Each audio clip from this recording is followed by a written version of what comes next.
11.3, chi-squared. And we are going to be doing a thing called not just chi-squared, but we are doing a thing called chi-squared goodness of fit test. Okay? Goodness of fit test. Now I want you to know one of the key words there is test. What do we always think about when we say test? Well, coming off of our last few chapters, I'm thinking phantoms. Okay, so phantoms on this. So just kind of keep that in mind as we continue to work through this thing here. All right, so chi-squared, goodness to fit test. Now I say the word chi-squared here, but let's say what it really is. Chi is a Greek symbol, and it kind of looks like this. It looks like an X with hooks at the end of it, and we're literally squaring the value, chi-squared. That's what this part means. Chi-squared, goodness of fit test. So we're going to be looking at a one-way table. And a one-way table can be made up of anything that we want, but it's literally like single categories, and we're going to make counts on that category, right? So let's say we had a bag full of marbles, right? So a bag full of marbles, and I reach into that bag and I start pulling marbles, right? So that's what. So then we have different colors, and then we have basically what we call the counts right here. And let's call it a one-way table. So then if we got colors, we got, like, let's say we got red, we got yellow, maybe we have blue, and maybe we have green. Let's just say we had simple 4 colors of marbles. And I'm going to reach into that bag, and we're basically going to pull out a sample of marbles, and we're going to count how many we have. So let's say I put my hand in there, I pulled out, and I got 3 red marbles, I got 5 yellow, I got 5 blue, and I got 4 green. So now let's look at the total sample size we got there is 3 plus 5 plus 5 plus 4, right? So that's what, 17. So that's my sample size. So that is called a one-way table, where literally you have different kind of categories, and we literally count how many fall into each category in a sample of 17. Okay, so goodness of fit test, let's move on to the next one. Goodness of fit test, we are going to see if my data set here, my data set fits some proposed hypothesis, right? So we're just trying to see, does it fit? And does it fit close enough? It may not be exactly. So what it could be that they might say, hey, you know what? The proportion of red should equal the proportion of yellow, which also should equal the proportion of blue, which we believe should equal the proportion of green. So we think that as I reach into a bag, I should see the same amount come out of each one, right? So goodness of fit, we're going to see, does my sample, in this case, does my sample of 17 with these outcomes here fit whatever is proposed? That's what we're going to be doing. So we're going to actually watch how that happens. So you're going to hear words like observed counts. What are the observed counts? Those are literally the counts that we're talking about here. That's an observed count, that's an observed count, that's an observed count, that's an observed count. Okay? But then we have this thing called expected counts. What are the expected counts? Well, that's all based on the proposed hypothesis, right? So this is proposed that they should all equal the same. So check this out. If there are 4 categories,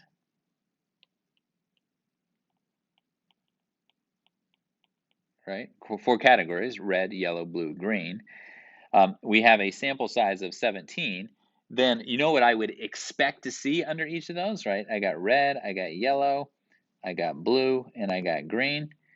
I would expect to see 17 divided by 4. I should see the same amount. Now that's going to come out to a goofy number, but that's okay, because so I would expect to see 4 1/4, 4 1/4, 4 1/4, 4 1/4.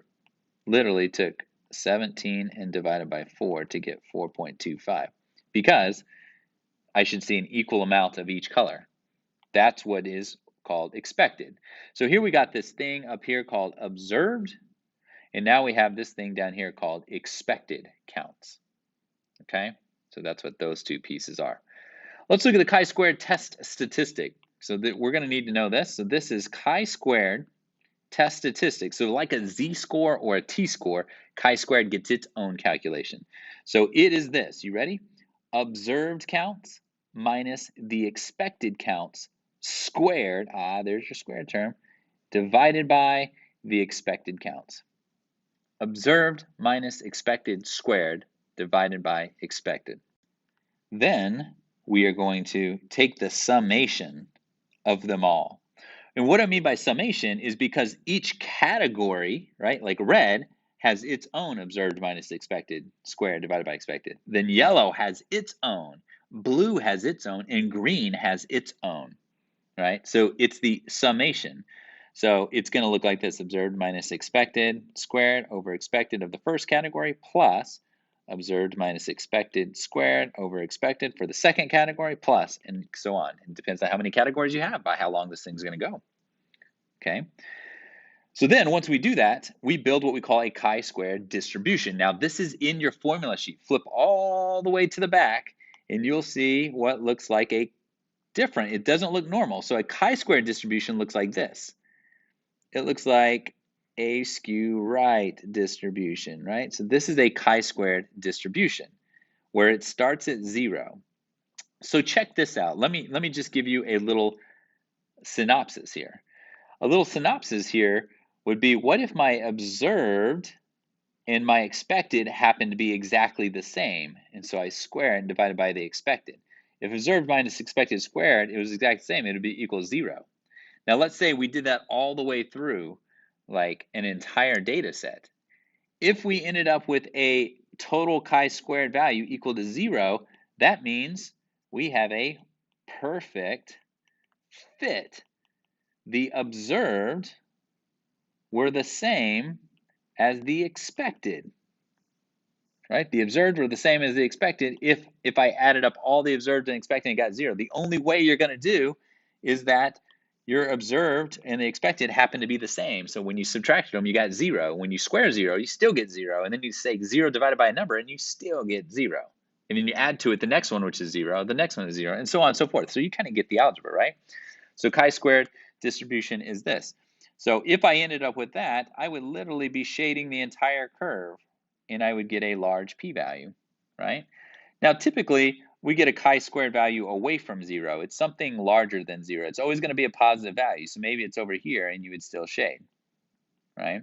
But now, we're doing phantoms in this problem, so I still want you to continue to think about p-value versus alpha value, because p-value versus alpha value is going to be our relationship that we are going to care about, okay? So that's what I want you to think about. So let's look at the hypothesis here. And the hypothesis for these things will always be the proposed setup, however that proposed setup is. So your typical hypothesis is going to look something like this. Null hypothesis, proportion 1 is equal to proportion 2 is equal to proportion 3 is equal to however many proportions we're talking about here. So that's a typical one that we do.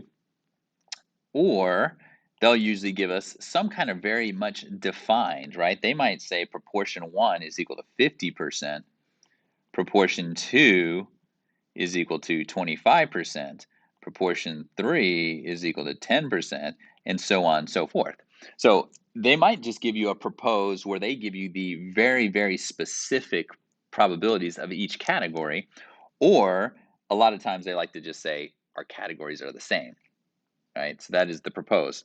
The alternative is always going to be some words. So we're going to use the term something like this: at least one proportion is different. And really just going to keep it very generic. At least one proportion is different, right? So maybe proportion 3 is not equal to the others. Okay, so that would make it different. So if we have enough evidence, we can say that. Or like maybe over here on this one, maybe proportion 2, instead of being close to 25%, is really closer to 75%. Well, that would probably throw it off enough to be able to reject the null hypothesis. So we are always going to use an alternative hypothesis of these words. At least one proportion is different. And the key there is, yeah, different. Okay? So that's what we're going to do on that one. All right, let's talk about assumption checks, right? Because this is a little bit new, because our first assumption check that we're always checking, right, is always, can I use a normal curve? Can I use a t-distribution? This case, the question is really asking, can I use a chi-squared distribution, right?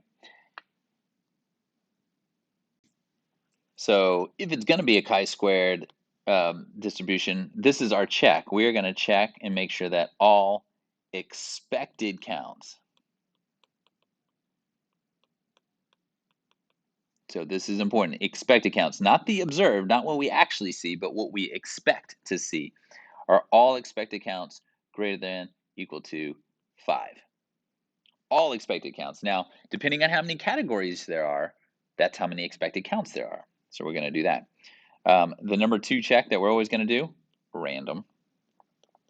The number 3 check that we're always going to do is usually 10% rule, just to keep it simple, right? You're looking for independence, but 10% rule gets us where we need to be. All right. So that's the assumption checks. That kind of gets us there. We're going to think phantoms when we do these things. So let's do one. And we're not doing a panic. So we only have to focus on phantoms doing a test of significance. So here we go. Example 1, Carrie made a 6-sided die in her ceramics class and rolled it 90 times to test if each side was equally likely to show up. The table summarizes the outcomes of her 90 rolls. So let me just kind of cut off the total right there. Let me highlight for you these values right here. So you know what those values are called? Those are called the observed counts. These are literally what we observed for each of those outcomes. Okay, so so to test if each side was, so here's kind of the key to setting up our hypothesis. Are they equally likely? So your null hypothesis is going to be that the probability of a 1 coming up is the same as probability of 2, same as a probability of 3, same as probability of 4, same as a probability of 5, which is also the same as a probability of 6. They should be equally likely, so they should proportionally come out the exact same amount of times. But here's the deal. If you look at an observed count, they might be slightly off, but the question is, are they off so much that we do not believe that they're actually the same proportion? So that's the null hypothesis. So alternative, at least one outcomes proportion is different. And there we go. All right. So we would be done with our hypothesis there. Calculate the expected count for each possible outcomes. So I'm going to actually do this right up underneath here. So since each one is supposed to be the same, let me just show you. The n value is 90. So here's what you're going to do. For the first one, it should be 90 divided by 6. So in my calculator, if I were to go ahead and do that, 90 divided by 6, and I get 15. So watch this, expected count here. I'm going to just write it right underneath, expected, because we got the observed above. The expected is 15 for every single one, because this is, if I rolled it 90 times, I would expect to see every single value come up 15 times. Okay, so that's how I found this right here, right? So I didn't have to worry about, like, if they said 1 came up 50% of the time, I'd take 50% times 90, and I'd put a 45 underneath 1. If they said that, but they didn't. They said they should all be the same. Calculate the value of the chi-squared statistic. So here is what I am going to do on that one. So I'm going to think chi-squared equals, watch how it looks when I perform this. It's going to be, it's going to be observed count, which is 12, minus expected count, which is 15. I'm going to square it, and I'm going to divide by 15. Then I'm going to take the next one, which is 28 was the observed minus 15. I'm going to square that, and then I'm going to divide by 15. Plus, I'm going to keep up this trend. So I'm going to go dot, dot, dot. So, but I'm actually going to go into my calculator, and here is what I'm going to do in my calculator. So go with me here in your calculator. Let's go to your Stat Edit button. Okay, Stat Edit. And let's go to L1, shoot, L2. Let's put in some different values. Let's put our observed counts, observed in L1. Let's put our expected in L2, observed and expected, right? So literally I'm going to go 12, 28, that. Over here I'm going to put 15, 15, 15, and so on, okay? So I'm going to do that in my calculator. Okay, so we got them all in there. If you need to, pause it so you can get them all put in, and then let's continue. Okay, Stat, Edit, L1, L2, those are the places that I put it into. All right, now that I got my data in there, well, I'm going to hit my Stat tab again, and now I'm going to go over to Tests. And then I am going to find the one, and you got to go way down. Mine is on the letter D. I'm finding the chi-squared GOF test. GOF test, okay? So when I go in there, it literally asks, where's your observed values? Where is your expected values? And then what is the degree of freedom? Those are the things that we need to know. Well, guess what? I put my observed values in L1. I put my expected values in L2, so I'm going to make sure it says L1, L2. And my degrees of freedom, right? So degrees of freedom, this is what we talked about earlier, is we're always going to look at our category name first. So or not category name, category numbers. So notice I have 1, 2, 3, 4, 5, 6 categories. So degrees of freedom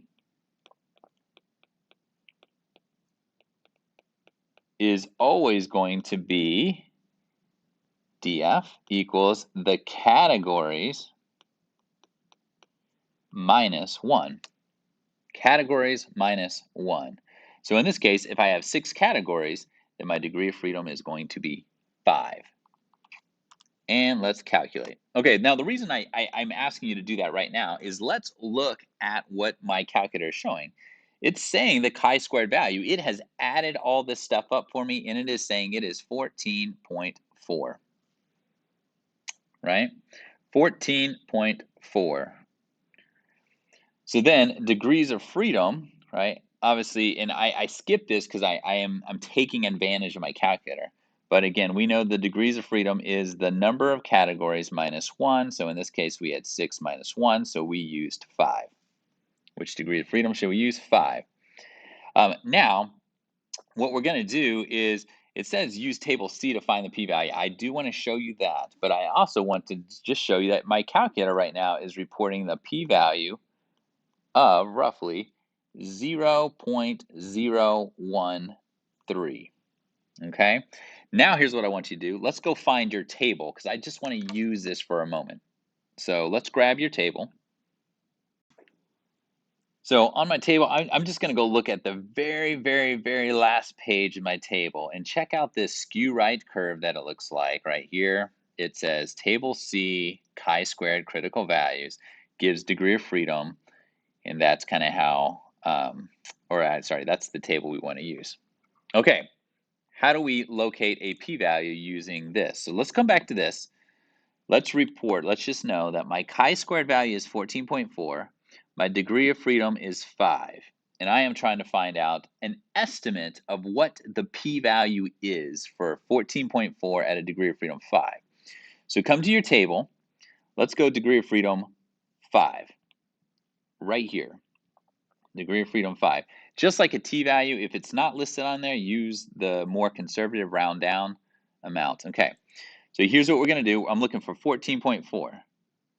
So nope. 7.29, nope. 8.12, nope. 9.24, 11 point whatever, 12 point whatever, 13 point. Okay, now I'm going to slow down because I know that 14.4 is going to lie right here, kind of between these two values there. It's not quite 15.09, but it is more than this. So then we're going to shuffle back up, and I know that my p-value happens to be between 2% and 1%. So it is less than 2%, but greater than 1%. So literally, if I'm going to report a p-value on this using the table, I'm going to say that my p-value is less than 2%, but happens to be greater than 1%. Now that's using the table. Obviously, that p-value fits right in the middle of those two. So it works. And what does that help me do? Because what if I had an alpha level of 2%, I would reject because p-value is less than that. If I had an alpha value at 1%, I'm going to fail to reject because my p-value is greater than that. So I don't actually need to know the exact p-value all the time. I just need to know roughly where it sits so that I can still reject or fail to reject. Okay, so that's what's going on in this right here. We call this a goodness of fit. So you'll see that GOF in that function in your calculator is super duper important to us. All right, let's do an example 2. This is where we're going to do the full out phantoms problem. So I'll just kind of show you through this and then we'll be done. Does a warm, sunny weather in Arizona affect driver's choice of car color? Cass thinks that Arizona drivers might opt for a lighter color and he hoped that it'll reflect some of the heat from the sun. To see if the distribution of car colors in Oro Valley near Tucson is different from the distribution of car colors across North America, she selects a random sample of 300 cars in Oro Valley. The table shows the distribution of car colors for the Cass's sample in Oro Valley and the distribution of car colors in North America according to this. Okay, what I want you to notice here, because they're trying to complicate the data a little bit. So let me just kind of uncomplicate it a little bit. This number right here, those numbers, those are our actual observed counts, right? So that's what we see. Now, this next stuff that they're giving you in North America, these are going to help me find my expected. So right now, we would call this the expected proportions, but I'm going to have to turn those into expected counts. So we'll get there in just a moment. All right, let's think phantoms. And as usual, I need the H, the A, the T, the O, the M, the S. Okay, so let's do it. Here we go. Hypotheses. What are they? Null hypothesis is, check this out, probability of white cars is equal to 0.23. So notice we're not going to set them equal to each other because they're giving us very specific.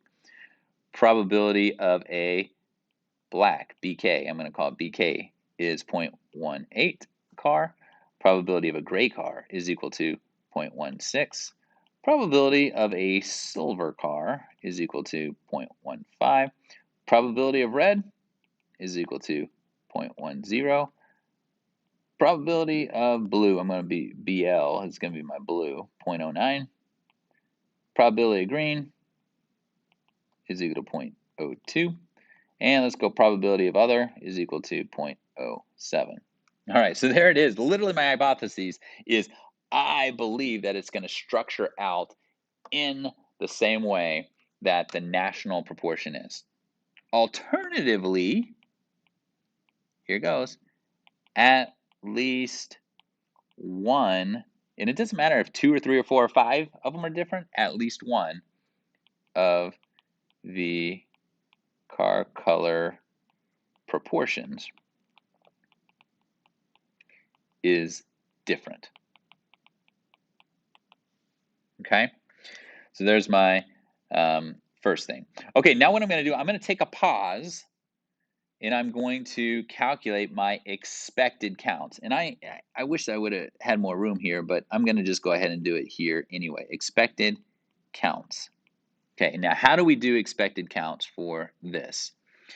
Well, since the expected proportion is 23%, and everything's going to be based right now on the total. The total is 300. So take 23% of 300. So in my calculator, 0.23 0.23 times 300, 0.23 times 300 equals 69. So I would expect 69 white cars in Oro Valley if it matched the North America. Okay, let's try black. It's 0.18 times 300, and I would expect to see 54 black cars. Let's do the same, 16% of 300. I would expect to see 48 of those 300 cars to be gray. Silver, 15% times 300. I would expect 45 of them to be silver. 0.10 times 300. I would expect 30 to be red, and I think you get the point now, right? So we just continue this trend, so let me get all these numbers dialed in here. 6.07 times 300, 21. All right, now guess what? If I were to add all those up, I should get, again, a total of 300. These are now called my expected counts. And why do I want to do expected? Because one of my checks that I'm about to do and my randomness here is getting the expected counts. So number one, all expected counts greater than or equal to 5. Go look at them. Ooh, I got 6 as my lowest. Well, they're all greater than or equal to 5. That's good. Number two, random sample. Took a random sample. Random sample. So that is good to go.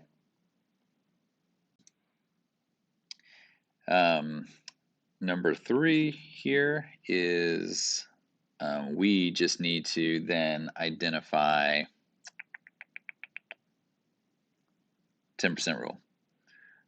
All cars in Oro Valley, make sure it's greater than or equal to 3,000. I think that's safe to assume, correct? Good. All right, if I'm going to do, what am I going to do? Because in my calculator, I would write the chi-squared GOF test, right? That's what I'm going to be doing in my calculator, so I might as well think about that. And then they don't give me an alpha value. I'm going to get to pick my own at the end of this. Let's go to T. All right, let's talk about what is it that we need to show on T. Well, just like a normal curve, we would always draw a curve and shade a curve. So remember, the thing always starts at 0. I want to now go to my calculator, and I want to find my chi-squared value.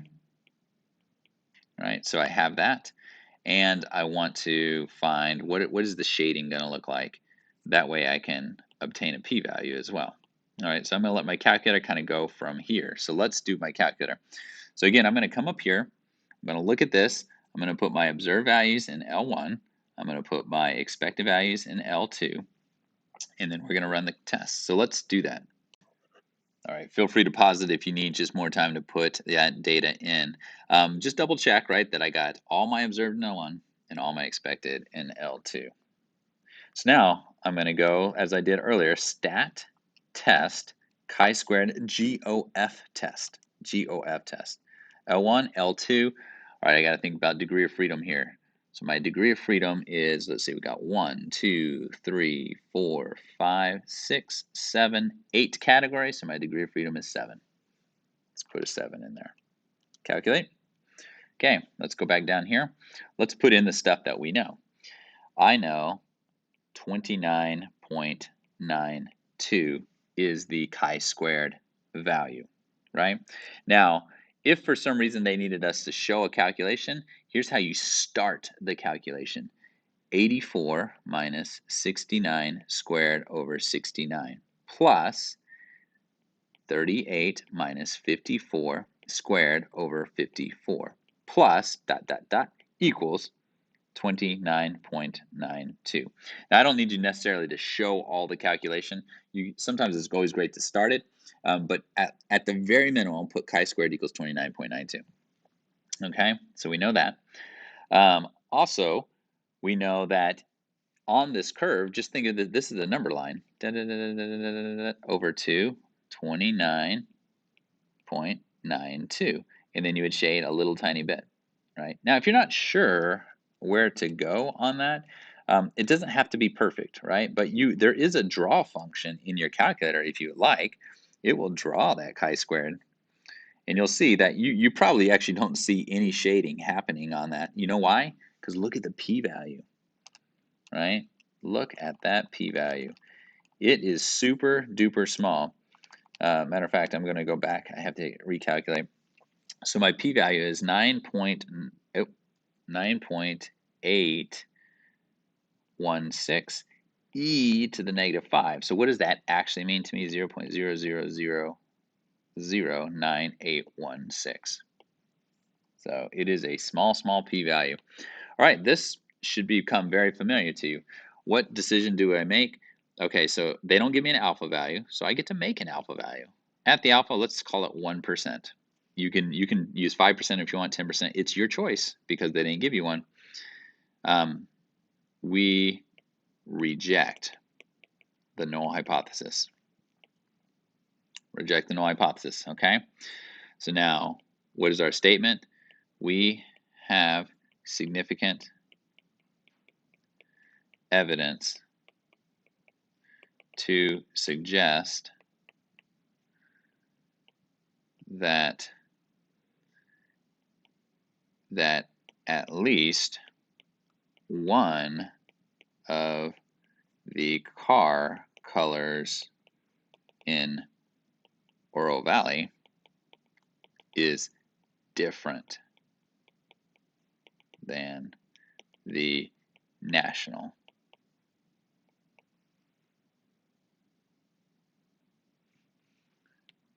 proportion. There it is. Okay, and we're done. Now, if you are on an AP exam, they might have you take one step further and say, what is really throwing this value off, right? Which one of these is really the kicker, if you will, to this? Well, go to your calculator tab and look for this CNTRB. We call that the contributions, right? And you can look across, and what the contributions are is they are each of the chi-squared components, right? So the first chi-squared component, which would have been 84 minus 69 squared over 69. But so look at the first number that's given to you under the contribution. It says 3.26. It's kind of telling you that there was a difference. It kind of in the chi-squared realm of 3.92. The second contribution that I see is 4.74. So what does that mean? That means a black cars, if we were to calculate it out, 38 minus 54 and square it divided by 54, that it would create a number of 4.74. So that is the contribution. So what contributes more to the chi-squared value? The difference in the black cars is a greater contribution than the difference in the white cars, right? And then, but let's actually keep looking across. So hit your side arrow. Ooh, 6.2. The next contribution is 6.02. And then I get a 0.0. That's not very much. 0.3, no. 0.1, no. 15. Whoa, what is this one? The last one, the other color. This contribution right here is really big, right? It's a 15 point something there as the contributor to that one. So the largest contribution to our chi-squared value is the other colored cars. We expected to see 21 other colored cars, but we actually saw 39. So that would be a biggest contribution. You don't really need to say anything about it right now because we're just doing the full out phantoms problem, but we do want to know that if they were asked what contributes most, we'd want to say the other colored cars. Okay, there you go.